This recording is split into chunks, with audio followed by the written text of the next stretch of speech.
चलो अब थ्रस्ट इन प्रेशर के बारे में डिस्कस करते हैं। अच्छा, आप सबने ये तो ज़रूर कभी ना कभी एक्सपीरियंस किया ही होगा, राइट?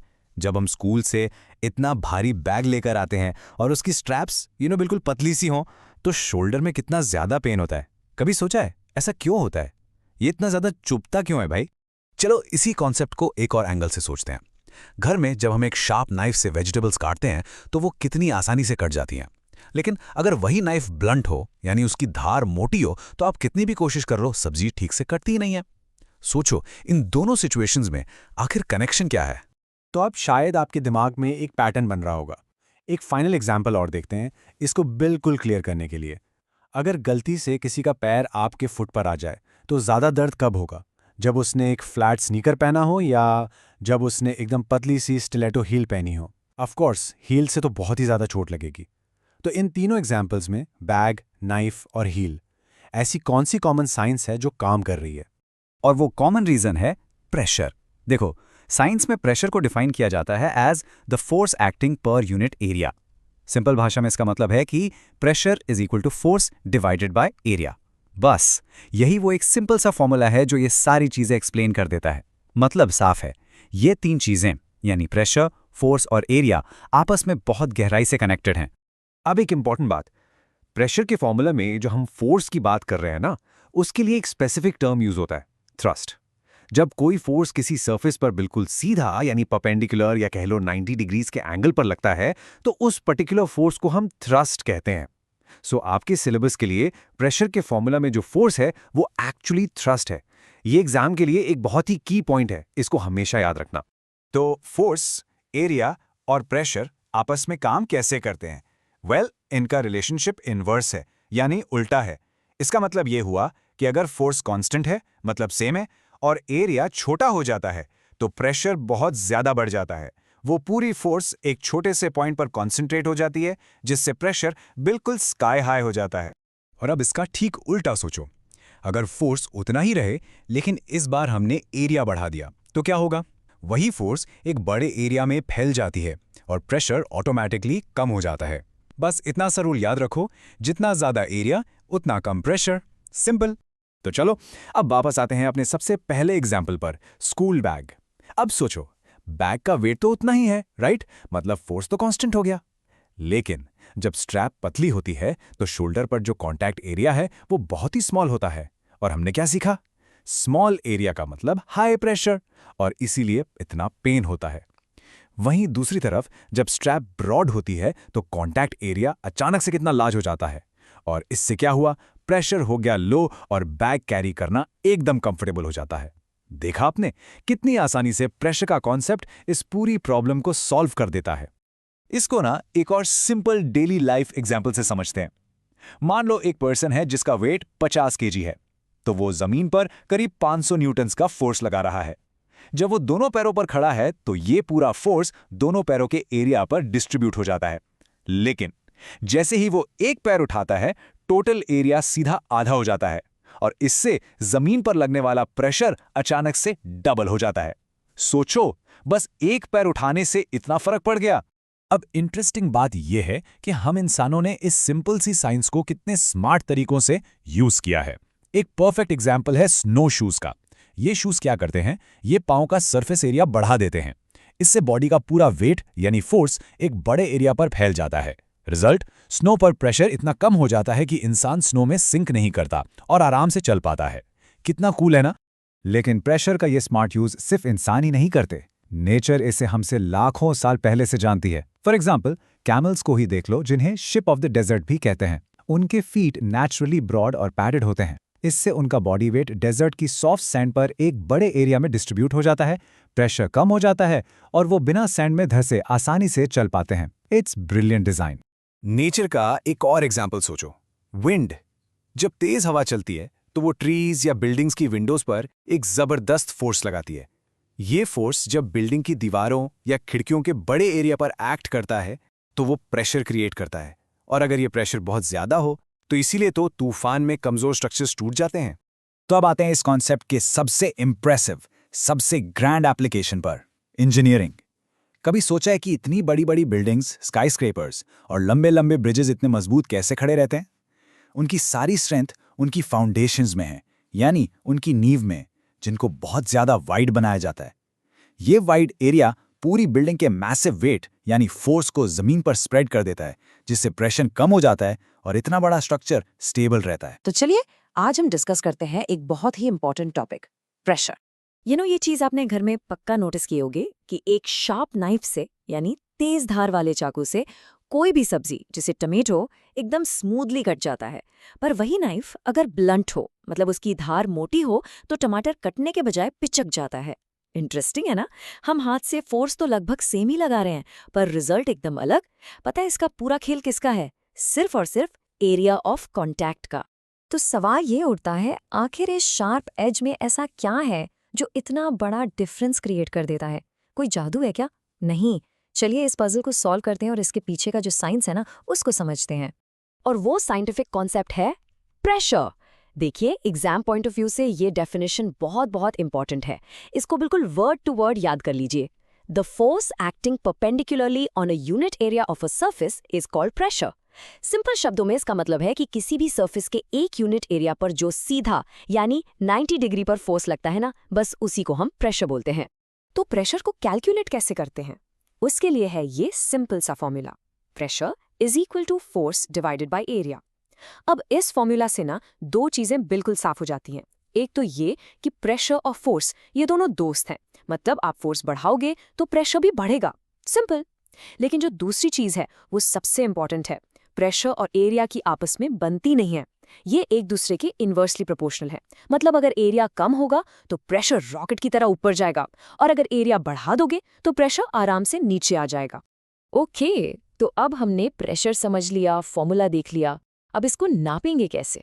वेल, हर फिजिकल क्वांटिटी की तरह इसकी भी एक SI यूनिट है। ये है न्यूटन पर स्क्वायर मीटर, जिसे हम N/m² भी लिखते हैं, पर इसका एक स्पेशल नाम भी है जो ज्यादा कॉमन है, पास्कल, शॉर्ट में PA। और ये नाम रखा गया था एक great French scientist Blaise Pascal के ऑनर में।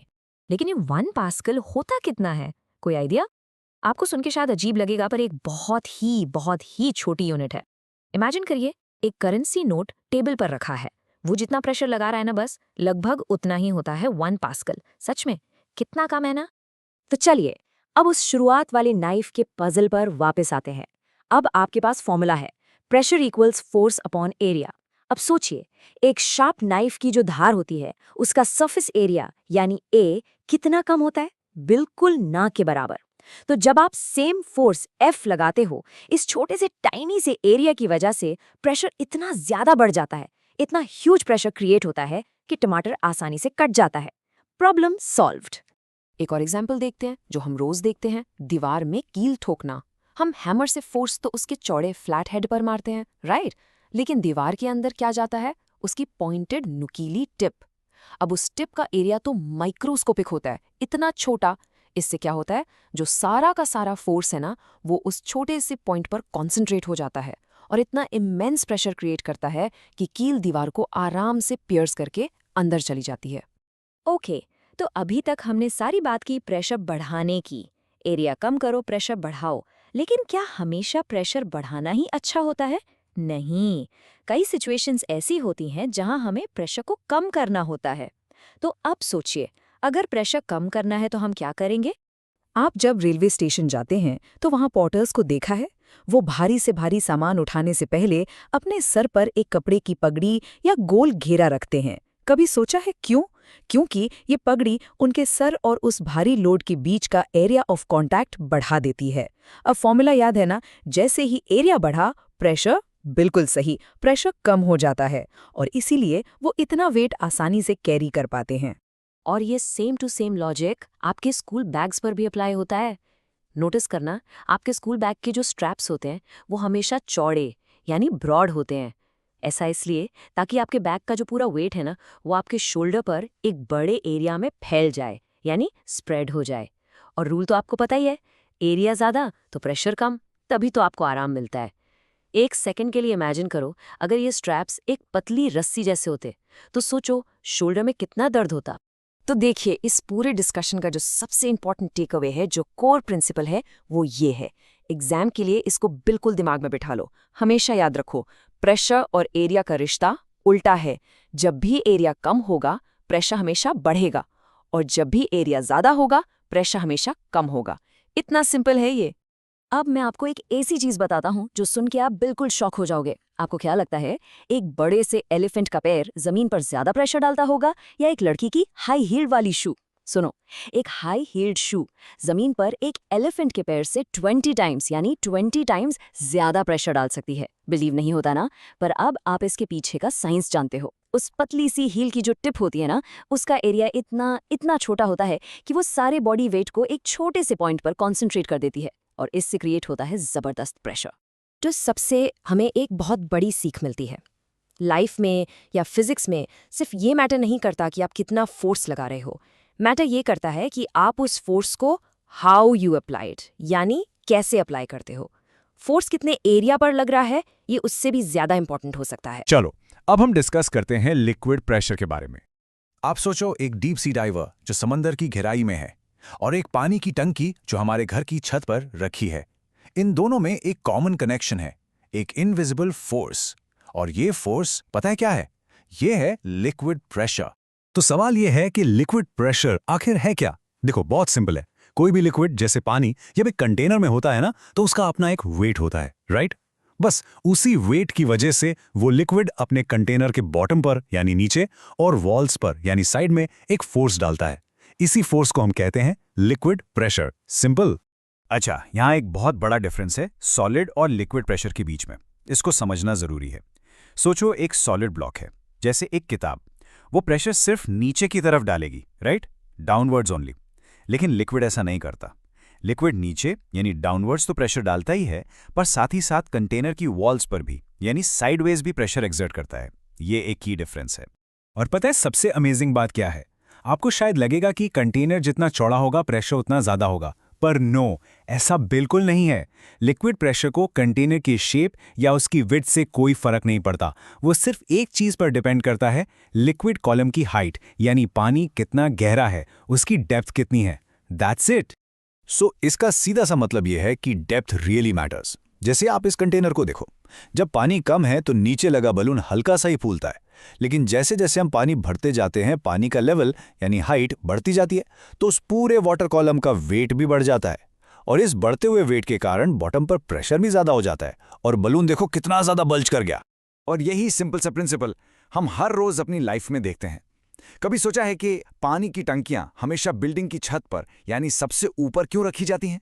एग्जैक्टली इसीलिए।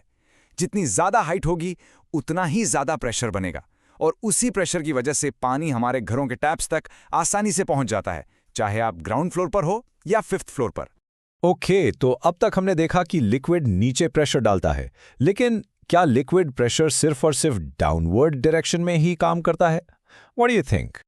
नहीं, बिल्कुल नहीं। जैसा हमने पहले ही डिस्कस किया था, लिक्विड अपने कंटेनर की वॉल्स पर यानी साइड्स पर भी प्रेशर डालता है, और इस साइडवेज प्रेशर का एक स्पेशल नाम है। इसे हम कहते हैं लैटरल प्रेशर। बेसिकली लिक्विड हर डायरेक्शन में प्रेशर डालता है।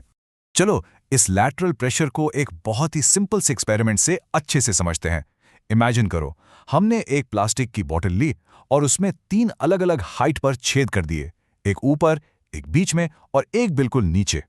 अब जैसे ही हम इस बॉटल में पानी भरते हैं तो देखो क्या होता है, पानी तीनों छेदों से बाहर आने लगता है। पर नोटिस करो, सबसे नीचे वाले होल से पानी सबसे ज्यादा फोर्स से निकल रहा है और सबसे दूर जाके गिर रहा है, मिडिल वाले से थोड़ा कम और टॉप वाले से सबसे कम।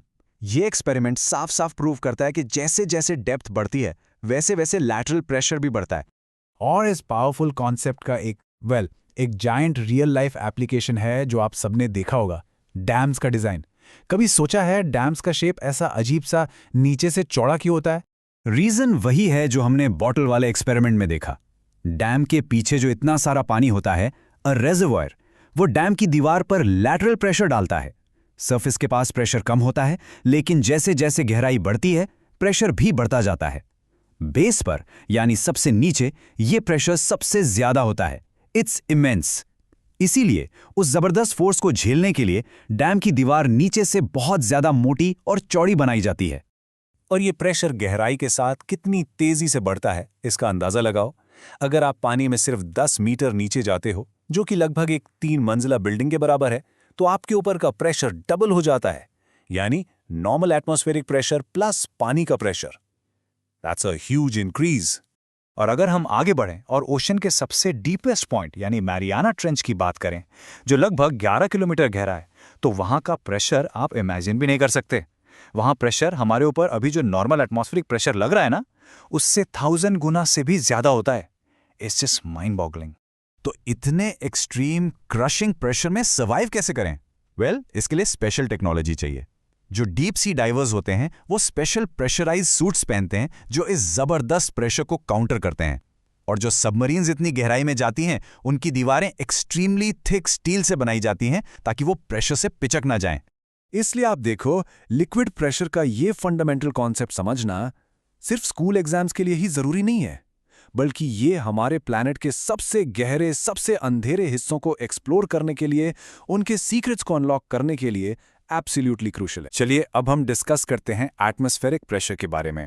ये एक ऐसी इनविजिबल पावर है जो हमें हर पल, हर सेकंड, हर तरफ से घेरे हुए है। आप जहां भी बैठे हैं, जरा इमेजिन कीजिए कि आप एक बहुत बड़े समुंदर के बिल्कुल नीचे हैं। बस फर्क इतना है कि ये समुंदर पानी का नहीं, एयर का है। इस एयर के ओशन को ही हम एटमॉस्फेयर कहते हैं, और इस पूरे ओशन का जो वेट है वो हमारे ऊपर लगातार पड़ रहा है। तो चलिए इसकी एग्जैक्ट एग्जाम परफेक्ट डेफिनेशन देखते हैं। Atmospheric pressure is the force exerted on a surface by the air above it as gravity pulls it to earth. देखिए इसमें इंपॉर्टेंट कीवर्ड्स हैं। एयर का अपना मास होता है और अर्थ की ग्रेविटी उस मास को नीचे की तरफ पुल करती है। यही पुल एक फोर्स क्रिएट करता है जिसे हम प्रेशर कहते हैं। पर सवाल ये है कि अगर ये फोर्स इतना ज्यादा है तो हमें फील क्यों नहीं होता? भले ही ये फोर्स इनविजिबल हो, लेकिन इसका असर हम अपनी डेली लाइफ में आराम से देख सकते हैं। आइए देखते हैं कैसे। आपने ये रबर सकर तो जरूर यूज किया होगा। जब हम इसे किसी भी स्मूथ सरफेस जैसे दीवार पर जोर से प्रेस करते हैं तो होता क्या है, इसके अंदर की सारी एयर बाहर निकल जाती है। वहां एक लो प्रेशर एरिया बन जाता है। पर बाहर तो हाई एटमॉस्फेरिक प्रेशर है, तो ये हाई प्रेशर बाहर से सकर को इतनी जोर से पुश करता है कि वो दीवार से एकदम चिपक जाता है। इस प्रेशर की जबरदस्त ताकत को दिखाने के लिए 17th सेंचुरी में एक कमाल का एक्सपेरिमेंट किया गया था। एक ऐसा एक्सपेरिमेंट जिसने सबको हिलाकर रख दिया और प्रूव कर दिया कि हवा में कितनी पावर हो सकती है। ये जी जर्मन साइंटिस्ट ऑटो वॉन गेरेके, इन्होंने 1654 में एक एक्सपेरिमेंट डिजाइन किया। उन्होंने कॉपर के बने 2 खोखले आधे आधे गोले लिए जिन्हें हम हेमिस्फीयर्स कहते हैं, और उन दोनों को आपस में जोड़ दिया। और अब आया एक्सपेरिमेंट का सबसे क्रूशियल स्टेप। इन हेमिस्फीयर्स को जोड़कर उनके बीच से एक पंप के जरिए अंदर की सारी एयर बाहर निकाल दी। इससे अंदर क्या क्रिएट हो गया? एक वैक्यूम, मतलब अंदर एयर प्रेशर ऑलमोस्ट 0 हो गया। और फिर जो हुआ उस पर किसी को यकीन नहीं हुआ। दोनों हेमिस्फेयर्स पर 8-8 घोड़े लगा दिए गए जो उन्हें ऑपोजिट डायरेक्शन में खींच रहे थे, पर 16 घोड़े मिलकर भी अपनी पूरी ताकत से उन्हें अलग नहीं कर पाए। सोचकर देखिए, उन्हें जोड़ने के लिए कोई ग्लू नहीं था, यह सिर्फ बाहर का एटमॉस्फेरिक प्रेशर था जो उन्हें इतनी मजबूती से पकड़े हुए था। अब आपको इसकी पावर का अंदाजा देता हूं। हमारे सर का एरिया जो रफली 15 सेंटीमीटर बाय 15 सेंटीमीटर होता है, उस पर एटमॉस्फेयर लगभग 225 किलोग्राम जितना फोर्स डाल रहा है। यह बिल्कुल वैसा है जैसे आपके सर पर 225 किलो का कोई भारी ऑब्जेक्ट रखा हो। तो फिर सबसे बड़ा सवाल ये उठता है कि अगर हमारे सर पर इतना जबरदस्त फोर्स है तो हम उसके नीचे पिचक क्यों नहीं जाते, क्रश क्यों नहीं हो जाते? ऐसा क्या है जो हमें बचा रहा है? वेल, इस मिस्ट्री का जवाब है एक परफेक्ट बैलेंसिंग एक्ट। एक ऐसा बैलेंस जो हमारी बॉडी हर वक्त मेंटेन करती है, और यही हमारे जिंदा रहने का सीक्रेट है। यहां देखिए, एक तरफ है एक्सटर्नल एटमॉस्फेरिक प्रेशर जो हवा का प्रेशर है और हमें बाहर से अंदर की तरफ पुश कर रहा है।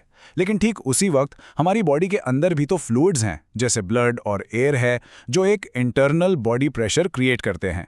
यह प्रेशर अंदर से बाहर की तरफ फोर्स लगाता है। और यही है सबसे इंपॉर्टेंट पॉइंट।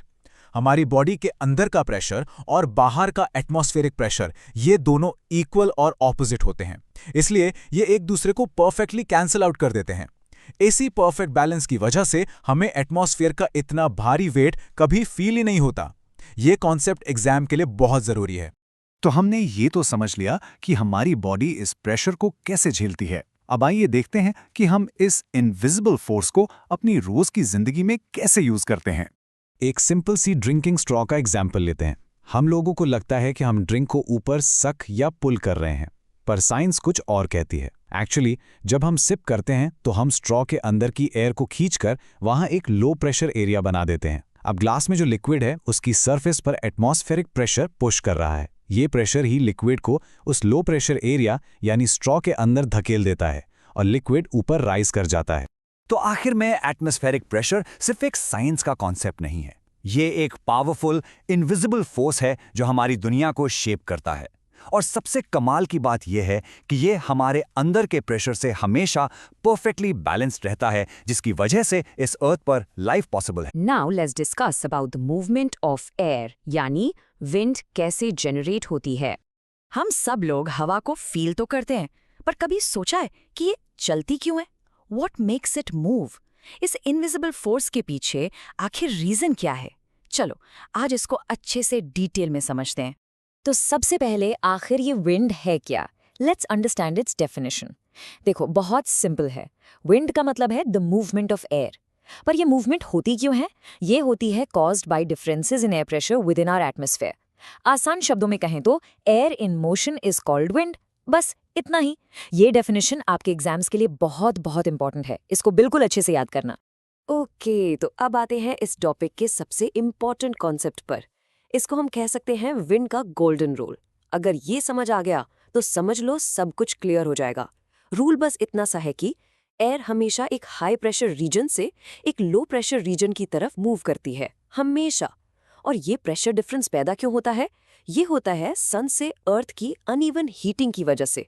बस यही एक लाइन पूरे टॉपिक की फाउंडेशन है। अच्छा, तो ये हाई प्रेशर और लो प्रेशर है क्या चीज़? इसका ना सीधा सीधा कनेक्शन टेम्परेचर से है।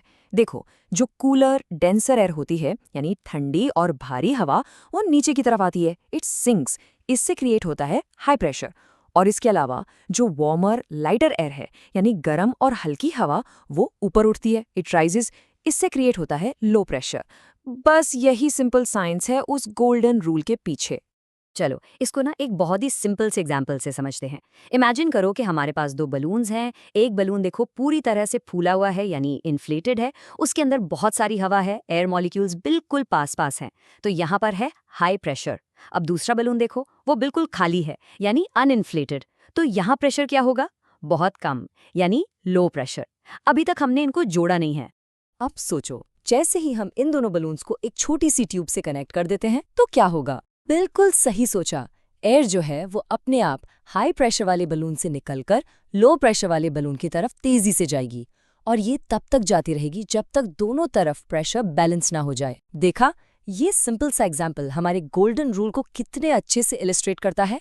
एयर हमेशा हाई प्रेशर से लो प्रेशर की तरफ ही फ्लो करती है। तो ये सिंपल सा रूल हमने बलून से समझ लिया। चलो अब इसको एक रियल वर्ल्ड बड़े स्केल के एग्जाम्पल पर अप्लाई करते हैं। ये topic day and night coastal winds आपके एग्जाम्स में अक्सर पूछा जाता है, सो इसको बहुत ध्यान से समझिएगा। पहले बात करते हैं दिन के टाइम की। इसे कहते हैं सी ब्रीज। देखो, ड्यूरिंग द डे जो लैंड है वो सी के पानी से बहुत जल्दी गर्म हो जाती है। अब लैंड गर्म हुई तो उसके ऊपर की हवा भी गर्म होकर ऊपर उठने लगती है, जिससे वहां एक लो प्रेशर एरिया बन जाता है। डायग्राम में आप ये रेड एरोज देख सकते हैं। उसी टाइम समंदर का पानी ठंडा रहता है, इसलिए वहां की हवा भी ठंडी रहती है और वहां बनता है हाई प्रेशर एरिया। तो गोल्डन रूल के हिसाब से क्या होगा? ठंडी हवा सी से लैंड की तरफ चलने लगेगी। इसी को कहते हैं सी ब्रीज। ये डेफिनेशन और डायग्राम दोनों एग्जाम्स के लिए सुपर इंपॉर्टेंट है। अब देखते हैं कि रात में क्या होता है। रात में ना पूरी सिचुएशन रिवर्स हो जाती है। लैंड जितनी जल्दी गर्म होती है उतनी ही जल्दी ठंडी भी हो जाती है, लेकिन समुद्र का पानी गर्म रहता है, इसलिए अब सी के ऊपर की हवा वार्मर होती है और ऊपर उठती है। वहां बन गया लो प्रेशर एरिया। और लैंड के ऊपर अब ठंडी हवा है, तो वहां बन गया हाई प्रेशर एरिया। तो अब क्या होगा? बिल्कुल, अब कूल एयर लैंड से सी की तरफ मूव करेगी और इसे कहते हैं लैंड ब्रीज। डायग्राम में देखो, सारे एरोज रिवर्स हो गए हैं। स्टूडेंट्स अक्सर इसमें कंफ्यूज होते हैं, इसलिए इस रिवर्सल प्रोसेस को ठीक से याद रखना। हमने अभी तक एक कोस्टल एरिया का छोटा सा एग्जाम्पल देखा। चलो अब इसी कॉन्सेप्ट को और बड़े स्केल पर ले जाते हैं। अब हम इसी सिंपल से रूल को पूरी प्लैनेट अर्थ पर अप्लाई करके देखेंगे। पता है, हमारी अर्थ का भी एक बहुत बड़ा विंड इंजन है जो इसी प्रेशर डिफरेंस पर चलता है। ये स्लाइड देखो, ये पूरे प्लैनेट की विंड सिस्टम को समझाती है। हमारी अर्थ का जो इक्वेटर वाला हिस्सा है ना, वहाँ डायरेक्ट सनलाइट पड़ती है, इसलिए वो बहुत गर्म रहता है। ये एक permanent hot low pressure zone है। दूसरी तरफ जो पोल्स हैं वो हमेशा बर्फ से ढके और ठंडे रहते हैं, तो वो है कोल्ड हाई प्रेशर जोन्स। अब इस इतने बड़े परमानेंट प्रेशर डिफरेंस की वजह से ठंडी हवा हमेशा पोल्स से इक्वेटर की तरफ चलती रहती है। यही हमारे प्लैनेट के मेन विंड्स को ड्राइव करता है। और इस ग्लोबल सर्कुलेशन का इम्पैक्ट बहुत ही बड़ा है। जो प्लैनेटरी विंड्स है, जैसे कि ट्रेड विंड्स, वो इसी सिस्टम से बनती हैं। एटमॉस्फेयर में बहुत ऊपर हाई एल्टीट्यूड जेट स्ट्रीम्स चलती हैं, जो 300 किलोमीटर्स पर आवर से भी ज़्यादा स्पीड से ट्रैवल कर सकती हैं। और हाँ, इंडिया में जो मॉनसून्स आते हैं वो भी लैंड और सी ब्रीज का एक बहुत बहुत बड़ा सीजनल वर्जन है। ये सारे विंड सिस्टम्स ही पूरी दुनिया के वेदर और रेनफॉल साइकिल्स को कंट्रोल करते हैं। तो आखिर में याद रखने वाला सबसे इम्पॉर्टेंट पॉइंट क्या है? पूरी कहानी का एक ही हीरो है, अनइवन हीटिंग। अर्थ पर जितने भी तरह के विंड, वेदर या रेन साइकिल्स हैं, उन सब के पीछे बस एक ही इंजन काम कर रहा है, सन से होने वाली अनइवन हीटिंग। यही सिंपल सा प्रोसेस हमारे पूरे प्लैनेट के एटमॉस्फेरिक इंजन को पावर देता है। तो चलिए आज हम डिस्कस करते हैं बर्नौलिस प्रिंसिपल के बारे में। अच्छा, इसको समझने के लिए एक एक्सपेरिमेंट इमेजिन करते हैं। मान लीजिए कि दो बलून्स इस तरह से लटक रहे हैं। अब अगर हम इनके बीच में जोर से फूंक मारें तो सोचिए क्या होगा। आपको शायद लगेगा कि फूंक मारने से वो दूर जाएंगे, आखिर हम हवा से धक्का जो दे रहे हैं। लेकिन असलियत में इसका बिल्कुल उल्टा होता है, बलून्स एक दूसरे के पास आ जाते हैं। थोड़ा अजीब है ना? तो इस अजीब से रिजल्ट के पीछे का जो सीक्रेट है वो है बर्नौलीज प्रिंसिपल। ये प्रिंसिपल कहता है कि जहां पर भी फ्लूइड जैसे कि एयर की स्पीड हाई होती है वहां प्रेशर लो हो जाता है। सिंपल वर्ड्स में हाई स्पीड विंड्स हमेशा लो प्रेशर रीजन्स क्रिएट करती हैं। ये डेफिनेशन आपके एग्जाम के लिए बहुत इंपॉर्टेंट है, इसे बिल्कुल अच्छे से समझकर याद कर लेना। तो देखे हुआ क्या, जब हमने बलून्स के बीच में फूंक मारी वहां पर हाई स्पीड एयर क्रिएट हुई, और बर्नौलिस प्रिंसिपल के हिसाब से इस हाई स्पीड एयर ने वहां एक लो प्रेशर एरिया बना दिया, जबकि बलून्स के बाहर की तरफ जो हवा है वो स्लोअर है, स्टिल है, इसलिए वहां पर नॉर्मल हाई एटमॉस्फेरिक प्रेशर है। और बस यही प्रेशर का डिफरेंस अपना काम करता है। बलून्स के बाहर का हाई एटमॉस्फेरिक प्रेशर उन्हें अंदर की तरफ यानी इस लो प्रेशर रीजन की तरफ धक्का दे देता है। सिंपल। चलिए अब देखते हैं कि यही सेम प्रिंसिपल तूफान के टाइम कितना खतरनाक हो सकता है। ये इसका एक रियल लाइफ एग्जाम्पल है। जब तूफान आता है तो आपने देखा होगा कि घर की छत के ऊपर से बहुत ही ज्यादा हाई स्पीड में हवा बहती है। अब इस हाई स्पीड विंड की वजह से छत के ठीक ऊपर एक वेरी लो प्रेशर जोन बन जाता है। लेकिन घर के अंदर की हवा तो नॉर्मल है, इसलिए अंदर का प्रेशर नॉर्मल एटमॉस्फेरिक प्रेशर पर ही रहता है, जो कि बाहर के लो प्रेशर से काफी हाई होता है। तो अब यहाँ क्रूशियल पॉइंट ये है कि ये जो प्रेशर डिफरेंस है, अंदर का हाई प्रेशर और छत के ऊपर का लो प्रेशर, ये मिलकर एक बहुत स्ट्रॉन्ग अपवर्ड फोर्स बनाता है। इस फोर्स को लिफ्ट कहते हैं और ये इतना पावरफुल हो सकता है कि पूरी की पूरी छत को उखाड़ कर ले जाए। इसीलिए एक बहुत इंपॉर्टेंट सेफ्टी टिप दी जाती है। अगर तूफान आ रहा हो तो घर के कुछ खिड़की दरवाजे खोल देने चाहिए। ऐसा करने से घर के अंदर और बाहर का प्रेशर इक्वलाइज होने लगता है, बराबर हो जाता है। इससे छत पर लगने वाला अपवर्ड फोर्स कम हो जाता है और छत बच सकती है। चलिए अब इसका एक और अमेजिंग एप्लीकेशन देखते हैं। आपने सोचा है इतना भारी एयरप्लेन कैसे उड़ता है? यही प्रिंसिपल एयरप्लेन्स के उड़ने का भी मेन रीजन है।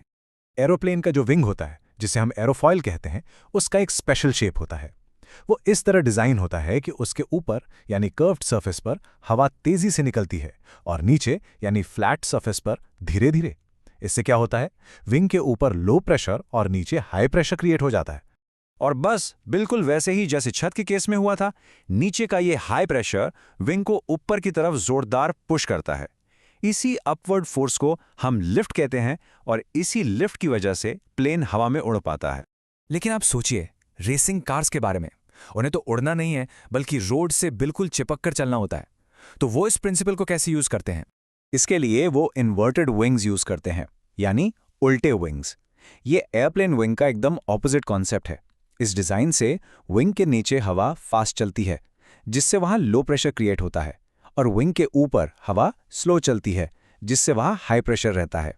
तब ये जो हाई प्रेशर है ये ऊपर से कार को नीचे ट्रैक की तरफ दबाता है।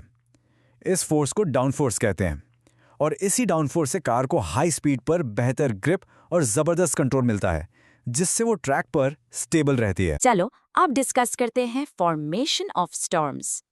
ओके, तो स्टॉर्म्स यानी तूफान आखिर बनते कैसे हैं? देखो, इसका रीजन बहुत ही सिंपल है। फंडामेंटली ये तब बनते हैं जब गर्म और मॉइस्ट एयर यानी नमी वाली हवा बहुत ही तेजी से ऊपर की तरफ उठती है, और इसी वजह से तो स्टॉर्म को एक वायलेंट एटमॉस्फेरिक डिस्टर्बेंस कहा जाता है।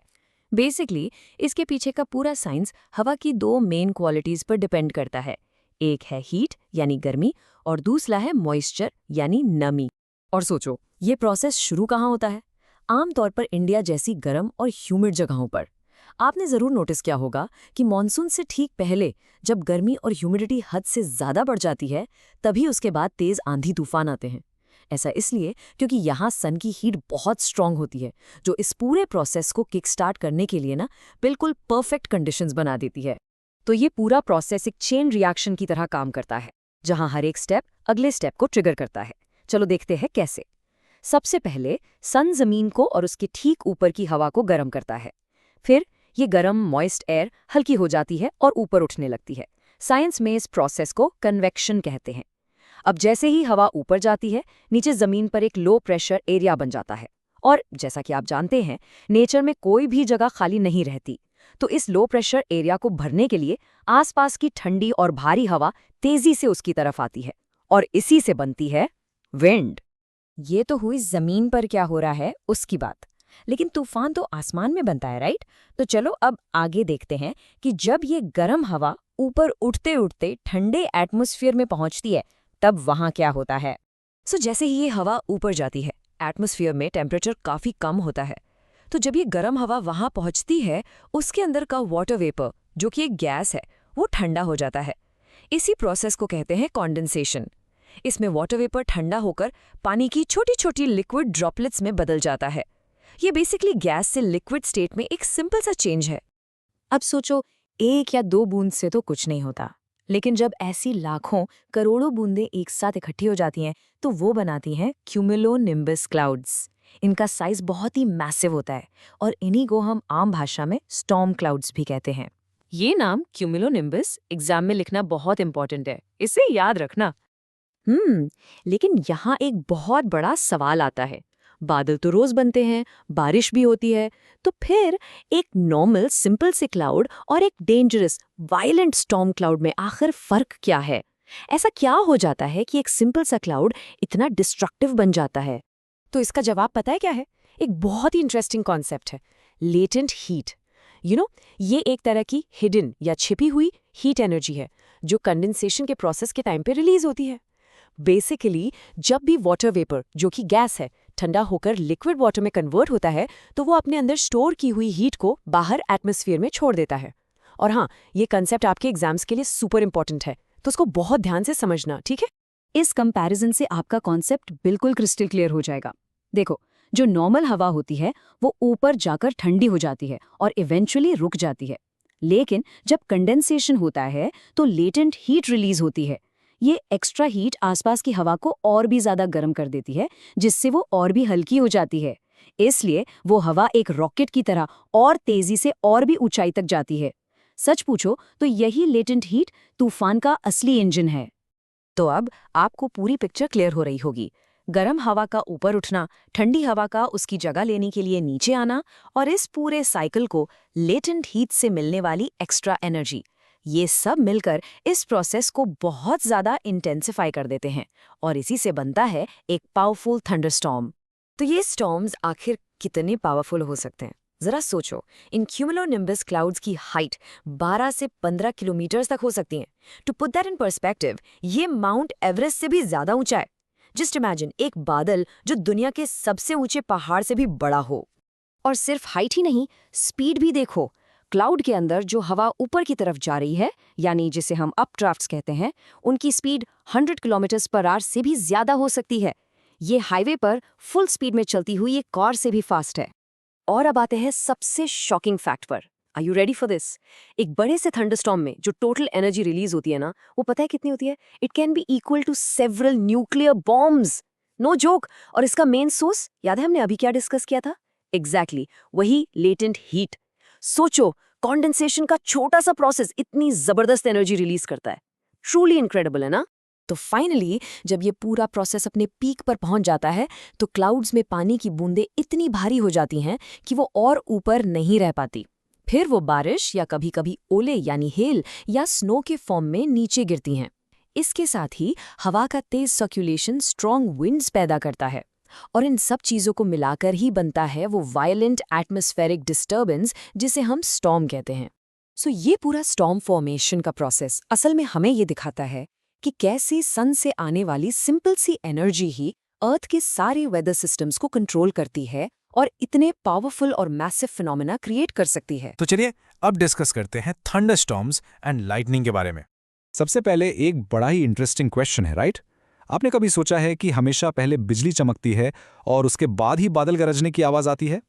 ऐसा उल्टा क्यों नहीं होता? वेल, इस सवाल का जवाब समझने के लिए हमें सबसे पहले ये जानना पड़ेगा कि थंडरस्टॉर्म आखिर होता क्या है। सो अ थंडरस्टॉर्म एक ऐसा स्टॉर्म है जिसमें दो चीजें जरूर होती हैं। एक है लाइटनिंग यानी बिजली का चमकना, और दूसरा है उसका अकाउस्टिक इफेक्ट यानी उसकी साउंड जिसे हम थंडर कहते हैं।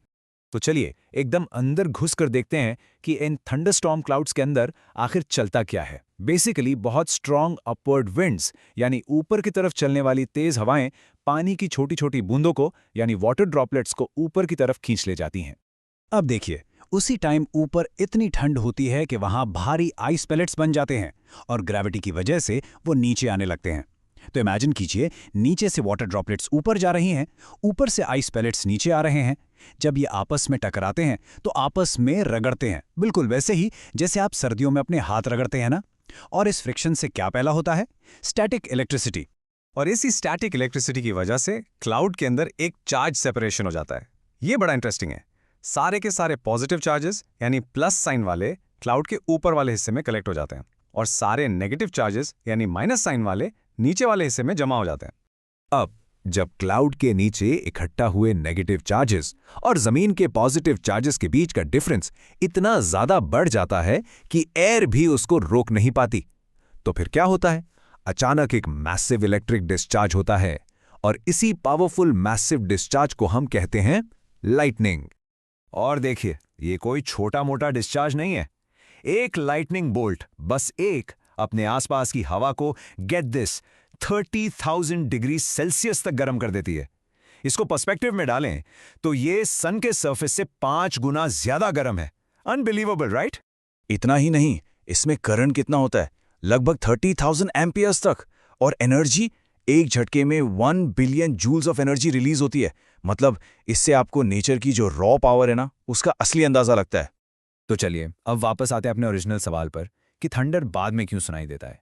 देखिए, जब लाइटनिंग इतनी एक्सट्रीम हीट पैदा करती है तो उसके रास्ते में जो हवा है वो अचानक बूम एक्सप्लोसिवली एक्सपैंड होती है, इतनी तेजी से कि वो साउंड की स्पीड से भी तेज होती है।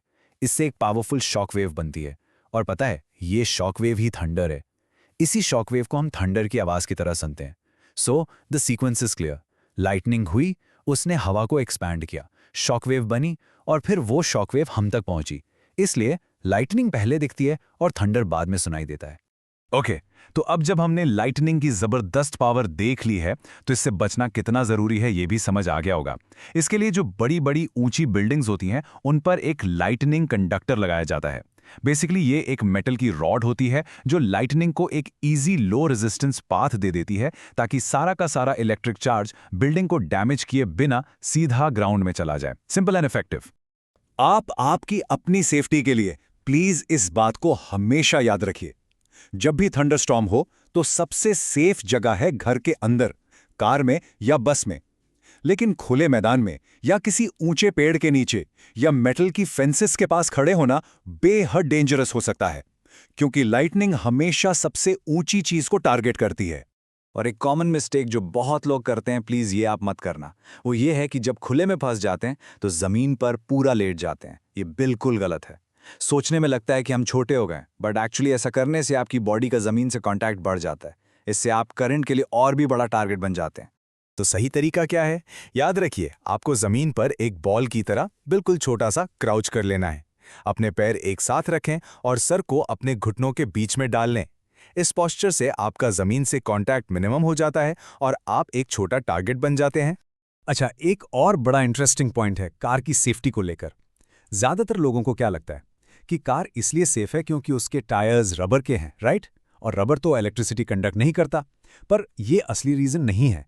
The real reason is car की मेटल बॉडी, जो एक प्रोटेक्टिव शील्ड की तरह काम करती है। इस अमेजिंग साइंटिफिक प्रिंसिपल को कहते हैं फैराडे केज, और कार इसका एक परफेक्ट एग्जाम्पल है। जब लाइटनिंग कार पर गिरती है तो सारा का सारा इलेक्ट्रिक चार्ज उसकी मेटल बॉडी, जो कि एक कंडक्टिंग सरफेस है, उसके ऊपर से ही फ्लो होकर ग्राउंड में चला जाता है। चार्ज अंदर जाता ही नहीं, इसलिए अंदर बैठे लोग एकदम सेफ रहते हैं। एक और इंटरेस्टिंग बात यह है कि पूरे इंडिया में, हमारे देश के अलग अलग हिस्सों में, इन पावरफुल थंडरस्टॉर्म्स के अलग अलग लोकल नाम हैं। फॉर एग्जाम्पल, वेस्ट बंगाल में इन्हें काल बैशाखी कहते हैं, असम में इनका नाम है बोरदोयसिला, और साउथ इंडिया में जो प्री मानसून रेन्स के टाइम आते हैं, उन स्टॉर्म्स को मैंगो शावर्स के नाम से जाना जाता है। तो हैं ये सब थंडरस्टॉर्म्स ही, बस अलग अलग रीजन्स में इनके अपने लोकल नाम हैं। Now let's discuss about tropical cyclones. ये नेचर के सबसे पावरफुल और सबसे फैसिनेटिंग फिनोमेना में से एक है। तो सबसे पहले ये समझते हैं कि आखिर साइक्लोन होता क्या है। देखो, सिंपल वर्ड्स में ये एक बहुत बहुत बड़ा घूमता हुआ स्टॉर्म सिस्टम है जो हमेशा गर्म समुद्र के पानी के ऊपर ही बनता है। और एक इंटरेस्टिंग बात, आपने अलग अलग नाम सुने होंगे, जैसे अटलांटिक ओशन में इसे हरिकेन कहते हैं और पैसिफिक ओशन में टाइफून, पर इन सब के पीछे का साइंस, इनके बनने का प्रोसेस, वो बिल्कुल सेम है। अच्छा, अब सोचो, इतने बड़े तूफान को बनने के लिए एनर्जी कहाँ से मिलती है? वेल, हर साइक्लोन का एक फ्यूल होता है, और वो फ्यूल है समुद्र का गर्म पानी। और ये ध्यान रखना, पानी का टेम्परेचर 26.5 डिग्री सेल्सियस से ज़्यादा होना ही चाहिए। ये इसकी first and most important condition है। इसके बिना साइक्लोन बन ही नहीं सकता। तो चलो अब इसके फॉर्मेशन प्रोसेस को स्टेप बाय स्टेप समझते हैं। होता क्या है कि सबसे पहले समुद्र के गर्म पानी से वार्म और मॉइस्ट एयर, यानी नम हवा, हल्की होकर ऊपर उठती है। जैसे ही ये हवा ऊपर जाती है, उसके नीचे एक very low pressure area create हो जाता है, एक खाली जगह जैसी। अब नेचर का एक सिंपल सा रूल है कि हवा हमेशा हाई प्रेशर से लो प्रेशर की तरफ भागती है। तो आसपास की जो ठंडी हाई प्रेशर एयर है, वो तेजी से उस लो प्रेशर एरिया को भरने के लिए आती है। और बस ये प्रोसेस बार बार कंटिन्यूसली चलता रहता है और एक मैसिव स्पिनिंग वोर्टेक्स, यानी एक घूमता हुआ भंवर बन जाता है। लेकिन एक मिनट, यहाँ एक सवाल आना चाहिए। ये जो हाई प्रेशर वाली हवा आ रही है, ये सीधा सेंटर में क्यों नहीं जाती? ये ऐसे गोल गोल घूमती क्यों है? और इसका जवाब है एक बहुत important science concept, the Coriolis effect. ये बहुत सिंपल है एक्चुअली। हम जानते हैं कि हमारी अर्थ अपनी एक्सिस पर कॉन्स्टेंटली रोटेट कर रही है, राइट? बस इसी रोटेशन की वजह से जो हवा सीधे सेंटर की तरफ आनी चाहिए थी, वो थोड़ी सी डिफ्लेक्ट हो जाती है, यानी थोड़ी मुड़ जाती है, कर्व हो जाती है। और इसी डिफ्लेक्शन की वजह से ये पूरा स्टॉर्म सिस्टम स्पिन करने लगता है। और पता है, एक और अमेजिंग फैक्ट, हम नदर्न हेमिस्फेयर में रहते हैं, और यहाँ पर साइक्लोन्स का जो स्पिन है, वो हमेशा, and I mean always, anti clockwise direction में ही होता है। ओके, तो अब हमें ये तो पता चल गया कि साइक्लोन बनता कैसे और घूमता क्यों है। तो चलिए अब इसके अंदर झांक कर देखते हैं कि एक फुल्ली मैच्योर साइक्लोन का इंटरनल स्ट्रक्चर कैसा दिखता है। तो देखो, साइक्लोन के बिल्कुल सेंटर में एक एरिया होता है जिसे कहते हैं दी आई। और अजीब बात यह है कि ये पूरे तूफान का सबसे शांत, सबसे काम एरिया होता है। यहाँ प्रेशर तो बहुत लो होता है, पर यहाँ ना तो तेज हवा चलती है और ना ही बारिश होती है। इट्स एब्सोल्युटली काम एंड क्लियर। लेकिन इस शांत आय के ठीक चारों तरफ घने बादलों की एक दीवार होती है। इसे कहते हैं द आई वॉल। और ये दोस्तों, साइक्लोन का सबसे डेंजरस और डिस्ट्रक्टिव हिस्सा है। क्यों? क्योंकि साइक्लोन की सारी ताकत, सारी एनर्जी यहीं पर कॉन्सेंट्रेट होती है। सबसे तेज हवाएं और सबसे भारी बारिश इसी आई वॉल में होती है। अब जरा इसके साइज को इमेजिन करके देखो। एक एवरेज ट्रॉपिकल साइक्लोन का जो डायमीटर है, वो 300 से लेकर 1000 किलोमीटर्स तक का हो सकता है। मतलब ये इतना विशाल हो सकता है कि एक साथ इंडिया के कई बड़े शहरों को अपने अंदर संभाले। और इसकी पावर का असली अंदाजा तो इसकी विंड स्पीड से मिलता है। देखो, जहां एक स्ट्रॉन्ग ब्रीज यानी तेज हवा लगभग 50 किलोमीटर पर आवर की स्पीड से चलती है, वहीं एक सिवियर साइक्लोन में हवा की स्पीड 250 किलोमीटर पर आवर तक जा सकती है। ये स्पीड किसी भी चीज को आसानी से उड़ा सकती है। इसी वजह से साइंटिस्ट साइक्लोन को एक जायंट हीट इंजन कहते हैं। ये एक ऐसी मशीन की तरह है जो अपने फ्यूल यानी समुद्र के गर्म पानी से हीट एनर्जी को एब्जॉर्ब करता है और फिर उस एनर्जी को काइनेटिक एनर्जी में यानी पावरफुल विंड्स और ऊंची ऊंची वेव्स में कन्वर्ट कर देता है। तो ये हीट इंजन कितनी एनर्जी प्रोड्यूस करता है? जब ऊपर उठती हुई हवा में वाटर वेपर ठंडा होकर पानी की बूंदों में बदलता है यानी कंडेंस होता है, तो उसे हीट एनर्जी रिलीज होती है। और आपको जानकर हैरानी होगी कि एक मैच्योर साइक्लोन एक दिन में इतनी एनर्जी रिलीज करता है जितनी हजारों न्यूक्लियर बॉम्ब्स मिलकर करते हैं। ये मतलब अनइमेजिनेबल पावर है। हर चीज की तरह इतने पावरफुल साइक्लोन का भी एंड होता है। इसका एंड तब शुरू होता है जब ये समुद्र को छोड़कर जमीन की तरफ बढ़ता है। जब एक साइक्लोन जमीन से टकराता है तो उस इवेंट को एक स्पेशल नाम दिया गया है, लैंडफॉल। और जैसे ही लैंडफॉल होता है, साइक्लोन का काउंटडाउन शुरू हो जाता है। क्यों? क्योंकि जमीन पर आते ही उसका जो फ्यूल सोर्स था यानी वार्म और मॉइस्ट एयर की सप्लाई वो बंद हो जाती है और बिना फ्यूल के ये हीट इंजन चल नहीं सकता। साइक्लोन धीरे धीरे अपनी एनर्जी खोने लगता है, कमजोर पड़ जाता है और आखिर में पूरी तरह से खत्म हो जाता है। इस प्रोसेस को हम कहते हैं डिसिपेशन। तो चलिए डिस्कस करते हैं साइक्लोन डिस्ट्रक्शन के बारे में। अच्छा, जब हम साइक्लोन के बारे में सोचते हैं तो हमें तेज हवाएं और बारिश याद आती है ना? बट उसकी असली ताकत, उसकी रियल पावर को समझने के लिए हमें उसके सबसे डेंजरस पार्ट को देखना पड़ेगा। और ये जो फैक्ट स्क्रीन पे है ये काफी शॉकिंग है। सोचो, दुनिया भर में साइक्लोन से जितनी भी डेथ्स होती हैं उनमें से लगभग 90% मतलब ऑलमोस्ट सारी सिर्फ एक चीज की वजह से होती है, और वो है स्टॉर्म सर्ज। तो ये जो इतना मैसिव, इतना बड़ा डैमेज होता है ना साइक्लोन से, उसके पीछे बेसिकली 3 मेन विलन्स हैं, 3 मेन डिस्ट्रक्टिव फैक्टर्स। सबसे पहला है स्टॉर्म सर्ज, जिसके बारे में हमने अभी बात की। फिर आती हैं स्ट्रॉन्ग विंड्स यानी तेज हवाएं, और तीसरा है ऑफ कोर्स हेवी रेनफॉल। चलो अब इन तीनों को एक एक करके आराम से समझते हैं।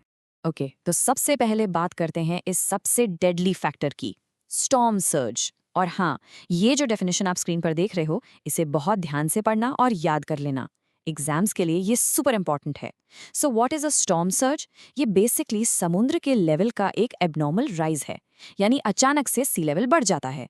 ऐसा इसलिए होता है क्योंकि साइक्लोन की पावरफुल विंड्स समुद्र के पानी की एक लिटरली एक पानी की दीवार बनाकर उसे जमीन की तरफ ढकेल देती हैं। सिंपल भाषा में समुद्र ही कोस्ट पर चढ़ जाता है।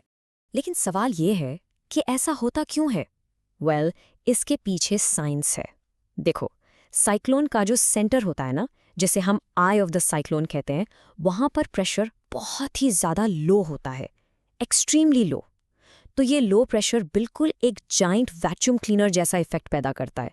वो समुद्र की सरफेस को ऊपर की तरफ खींचता है, लिटरली सक कर लेता है, और इससे पानी का एक बहुत बड़ा सा बल्ज, एक अजीब सा उभार बन जाता है।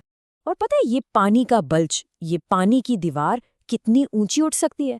ये 3 से लेकर 12 मीटर्स तक ऊंची हो सकती है। 12 मीटर्स! आप इसको ऐसे इमेजिन करो, एक 3 से 4 मंजिल की बिल्डिंग, इतनी ऊंची पानी की दीवार। जस्ट इमेजिन, इतनी ऊंची पानी की आती हुई दीवार जब कोस्ट से टकराएगी तो क्या हाल होगा। इसकी डिस्ट्रक्टिव पावर माइंड बॉगलिंग है। सोचो, एक 5 मीटर ऊंची दीवार भी, जो 12 से काफी कम है, वो भी जमीन के अंदर सेवरल किलोमीटर्स तक घुस जाती है।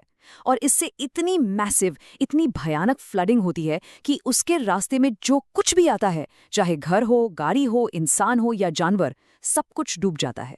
Literally everything. ओके, तो ये था स्टॉर्म सर्ज। अब आते हैं हमारे दूसरे विलन पर, यानी स्ट्रॉन्ग विंड्स। आप इनकी स्पीड का अंदाजा लगा सकते हो। साइक्लोनिक विंड्स 200 से 300 किलोमीटर पर आवर की स्पीड से चलती हैं। पता है ये कितना तेज है? ये एक फॉर्मूला 1 रेस कार की टॉप स्पीड से भी ज्यादा है। Unbelievable, right? इतनी ज्यादा पावरफुल विंड्स, सोच के देखो, बड़े बड़े मजबूत पेड़ों को जड़ से उखाड़ फेंक देती हैं। जो हमारे कम्युनिकेशन और पावर लाइंस होते हैं, वो ताश के पत्तों की तरह टूट जाते हैं। रिजल्ट, पूरे शहर में अंधेरा, कंप्लीट ब्लैकआउट। और जो कच्चा घर होते हैं, मिट्टी और घास फूस से बने, उनका तो नामो निशान नहीं बचता, वो पूरी तरह से तबाह हो जाते हैं। लेकिन इन हवाओं का सबसे डराने वाला एस्पेक्ट शायद ये है। इस कोट को ध्यान से देखो, the wind turns loose objects into deadly missiles. इसका मतलब है कि हवा इतनी तेज होती है कि आसपास पड़ी छोटी छोटी चीजें, जैसे कोई पत्थर या एक टिन का कैन या टूटी हुई लकड़ी, ये सब जानलेवा हथियार बन जाते हैं। ये लिटरली गोली की स्पीड से हवा में उड़ती हैं और किसी को भी लगकर बहुत सीरियस इंजरी दे सकती हैं। चलिए अब आते हैं हमारे तीसरे डिस्ट्रक्टिव फैक्टर पर, हैवी रेनफॉल। देखो, साइक्लोन सिर्फ हवा और स्टॉर्म सर्ज ही नहीं लाता, बल्कि अपने साथ बहुत ही ज्यादा और कंटिन्यूअस लगातार होने वाली बारिश भी लाता है, और इसकी वजह से एक अलग तरह की फ्लडिंग होती है। ये कोस्ट से दूर शहरों के अंदर इनलैंड एरियाज में होती है। नदियां और नाले उफान जाते हैं और उनका वाटर लेवल डेंजरसली ऊपर चला जाता है। और पता है, ऐसा नहीं है कि साइक्लोन गया और सब ठीक हो गया। नो, उसके जाने के बाद असली प्रॉब्लम शुरू होती हैं। साइक्लोन का एक लॉन्ग टर्म आफ्टरमैथ होता है, यानी उसके बाद के इफेक्ट्स। जो पानी जमा होता है वो कंटैमिनेटेड हो जाता है, गंदा हो जाता है, जिससे बीमारियां फैलती हैं। खेती की जमीन पूरी तरह बर्बाद हो जाती है, और कम्युनिकेशन और इलेक्ट्रिसिटी के जो ग्रिड्स होते हैं वो कोलैप्स कर जाते हैं, और उन्हें आराम से ठीक करने में कई कई महीने लग जाते हैं। चलो इसको थोड़ा और डिटेल में देखते हैं। पहले बात करते हैं जमीन की। जो स्टॉर्म सर्ज का खारा पानी यानी सॉल्ट वाटर खेती की जमीन पर फैल जाता है ना, वो उस उपजाऊ फर्टाइल सॉइल को सालों तक के लिए बेकार, अनयूजेबल बना देता है। और दूसरा, पीने का पानी, वो इतना गंदा, इतना कंटैमिनेटेड हो जाता है कि उससे कॉलेरा और टाइफाइड जैसी जानलेवा बीमारियां फैलने का खतरा बहुत बढ़ जाता है। और हाँ, इन डिजीजेस के नाम याद रखना, एग्जाम्स में पूछे जा सकते हैं। तो इन सब बातों से हम क्या समझें? यही कि एक साइक्लोन की जो डिस्ट्रक्टिव पावर है वो सिर्फ तूफान आने तक ही लिमिटेड नहीं रहती, बल्कि तूफान के गुजर जाने के बहुत बाद तक उसका असर रहता है। ये अपने पीछे एक ऐसी बर्बादी छोड़ जाता है जिससे आगे निकलने का सफ़र, वो जो रोड टू रिकवरी है, वो बहुत लंबा और बहुत ही ज़्यादा मुश्किल होता है। तो चलिए आज हम डिस्कस करते हैं साइक्लोन्स के बारे में। आपने न्यूज़ में साइक्लोन एम्फन या फानी जैसे नामों के बारे में ज़रूर सुना होगा। ये नेचर का एक बहुत ही पावरफुल और डिस्ट्रक्टिव फिनोमेना है, जिसके बारे में जानना हम सबके लिए एक्सट्रीमली इंपॉर्टेंट है। देखिए, साइक्लोन्स नेचर की एक बहुत ही पावरफुल फोर्स हैं, इसमें तो कोई डाउट है ही नहीं। पहले इनके आने का बिल्कुल पता नहीं चलता था, लेकिन अब हमारे पास साइंस और टेक्नोलॉजी की पावर है। इसकी वजह से हम इसे प्रिडिक्ट कर सकते हैं, इसके लिए प्रिपेयर कर सकते हैं, और सबसे इंपॉर्टेंट, बहुत सारी जानों को बचा सकते हैं। तो सवाल यह है कि हम एक साइक्लोन को ट्रैक आखिर करते कैसे हैं? वेल, इंडिया में इसकी जो लीड एजेंसी है वो है इंडिया मीटेरोलॉजिकल डिपार्टमेंट, जिसे हम शॉर्ट में IMD कहते हैं। और ये दो मेन टेक्नोलॉजीज का इस्तेमाल करते हैं। एक है एडवांस सैटेलाइट्स और दूसरे हैं डॉपलर रेडार्स। चलिए एक एक करके इनके बारे में आराम से समझते हैं। ये जियोस्टेशनरी सैटेलाइट आखिर होता क्या है? आप इसे आसान भाषा में स्पेस में एक फिक्स्ड CCTV कैमरा की तरह समझ सकते हैं। ये अर्थ के एक ही हिस्से पर हमेशा 24/7 नजर रखता है, और इससे हमें स्टॉर्म के डेवलपमेंट की, मतलब वो कैसे बन रहा है, उसकी कंटिन्यूअस इमेजेस मिलती रहती हैं। और आपको पता है ये सैटेलाइट कितनी ऊंचाई पर होता है? पूरे 36,000 किलोमीटर्स। जस्ट इमेजिन, ये डिस्टेंस इतना ज्यादा है कि इतनी ऊंचाई से सैटेलाइट को अर्थ का एक बिग पिक्चर व्यू मिलता है, जिससे साइक्लोन के फॉर्मेशन को बिल्कुल शुरू से ही ट्रैक करना आसान हो जाता है। अच्छा, सैटेलाइट के अलावा दूसरा इंपॉर्टेंट टूल है डॉपलर रेडार। ये एक ग्राउंड बेस्ड टूल है जो रेडियो वेव्स भेजता है। इसका काम आप समझो ट्रैफिक पुलिस की स्पीड गन जैसा है। बस फर्क इतना है कि ये गाड़ियों की नहीं, बल्कि हवा की स्पीड और डायरेक्शन को मेजर करता है। इसकी इफेक्टिव रेंज 300 से 400 किलोमीटर तक की होती है। नेक्स्ट, ये डेफिनेशन एग्जाम के लिए बहुत बहुत इंपॉर्टेंट है। एनीमोमीटर। ये एक इंस्ट्रूमेंट है जो विंड स्पीड यानी हवा की गति को मेजर करता है। आमतौर पर इसकी रीडिंग किलोमीटर्स पर आवर में होती है। इसी रीडिंग से अथॉरिटीज डिसाइड करती हैं कि साइक्लोन कितना इंटेंस और डेंजरस है और उसे किस कैटेगरी में क्लासिफाई करना है। अब देखते हैं कि ऑफिशियल वार्निंग सिस्टम काम कैसे करता है। देखिए, IMD एक बहुत ही systematic 2 stage warning system follow करता है। ऐसा इसलिए ताकि लोगों को प्रिपेयर करने का पूरा टाइम मिल जाए और कोई पैनिक ना हो। इसके 2 स्टेप्स हैं। पहला है साइक्लोन अलर्ट और दूसरा है साइक्लोन वार्निंग। इन दोनों में डिफरेंस समझना बहुत ज़रूरी है। देखिए, साइक्लोन अलर्ट जो है वो 48 घंटे पहले इशू किया जाता है। ये एक वॉच फेज है, मतलब नज़र रखो, जो बताता है कि एक जनरल एरिया अफेक्ट हो सकता है। जबकि साइक्लोन वार्निंग आती है 24 आवर्स पहले, और ये एक एक्शन फेज है। इसमें स्टॉर्म की प्रिसाइज लोकेशन और इंटेंसिटी बताई जाती है। इसका सीधा मतलब है कि खतरा कंफर्म्ड है और इमिनेंट है, यानी अब होने ही वाला है। जैसे ही एक्शन फेज की वार्निंग आती है ना, गवर्नमेंट और डिजास्टर मैनेजमेंट टीम्स पूरी तरह से एक्शन में आ जाती हैं। उनका मिशन बिल्कुल क्लियर होता है। कोस्टल एरियाज में बनाए गए मजबूत साइक्लोन शेल्टर्स को रेडी करना, डेंजर जोन से लोगों को तेजी से निकालना, जिसे हम रैपिड इवैक्यूएशन कहते हैं, और टीवी, रेडियो, मोबाइल मैसेजेस, हर चैनल से वार्निंग को सब तक पहुंचाना। लेकिन गवर्नमेंट की तैयारी के साथ साथ हमारी अपनी रिस्पॉन्सिबिलिटी भी बहुत जरूरी है। सबसे पहली और सबसे जरूरी बात, ऑफिशियल वार्निंग्स को कभी भूलकर भी इग्नोर ना करें। अपने घर को सिक्योर करें, खिड़कियों पर बोर्ड लगाएं और बाहर रखी हुई हल्की चीजें जैसे गमले या प्लास्टिक फर्नीचर को अंदर रखें, क्योंकि तेज हवा में ये प्रोजेक्टाइल्स बनकर बहुत खतरनाक हो सकती हैं। और हाँ, एक इमरजेंसी किट हमेशा तैयार रखें। ये इमरजेंसी किट आपकी लाइफलाइन है, सच में। इसमें क्या क्या होना चाहिए? एक टॉर्च और इसके साथ एक्स्ट्रा बैटरीज, एक बैटरी ऑपरेटेड रेडियो ताकि पावर कट होने पर भी आपको अपडेट्स मिलती रहें, कुछ दिनों के लिए ड्राई फूड और साफ पानी, और हाँ, फर्स्ट एड का सामान और जो भी जरूरी दवाइयां हैं वो जरूर रखें। और जब स्टॉर्म आ जाए तब क्या करना है? हमेशा घर के अंदर एक मजबूत हिस्से में रहें, जैसे कि कोई अंदर वाला कमरा जिसमें खिड़कियां कम हों। सारी खिड़कियों और दरवाजों से बिल्कुल दूर रहें, क्योंकि तेज हवा से शीशे टूट सकते हैं। और एक बहुत इंपॉर्टेंट काम, शॉर्ट सर्किट या गैस लीक जैसे एक्सीडेंट से बचने के लिए इलेक्ट्रिसिटी और गैस के मेन स्विचेस को बंद कर दें। अब एक सिचुएशन इमेजिन कीजिए, आप घर के अंदर हैं और अचानक से वो तेज हवा रुक जाती है, बारिश भी बंद हो जाती है। तो क्या इसका मतलब साइक्लोन खत्म हो गया है? क्या आप बाहर जाना सेफ है? बिल्कुल नहीं। ये साइक्लोन का सबसे डिसेप्टिव यानी धोखा देने वाला पार्ट होता है। इसे आई ऑफ द स्टॉर्म कहते हैं। ये स्टॉर्म का बिल्कुल काम, लो प्रेशर सेंटर होता है। लेकिन याद रखें, ये एक टेम्पररी शांति है। जैसे ही आई क्रॉस हो जाएगा, डिस्ट्रक्टिव विंड्स ऑपोजिट डायरेक्शन से पूरी ताकत से वापस आएंगी। इस वक्त बाहर जाना बहुत बड़ी गलती है और ये फेटल भी हो सकता है। इसलिए हमेशा ऑफिशियल अनाउंसमेंट का वेट करना चाहिए कि स्टॉर्म पूरी तरह से गुजर चुका है।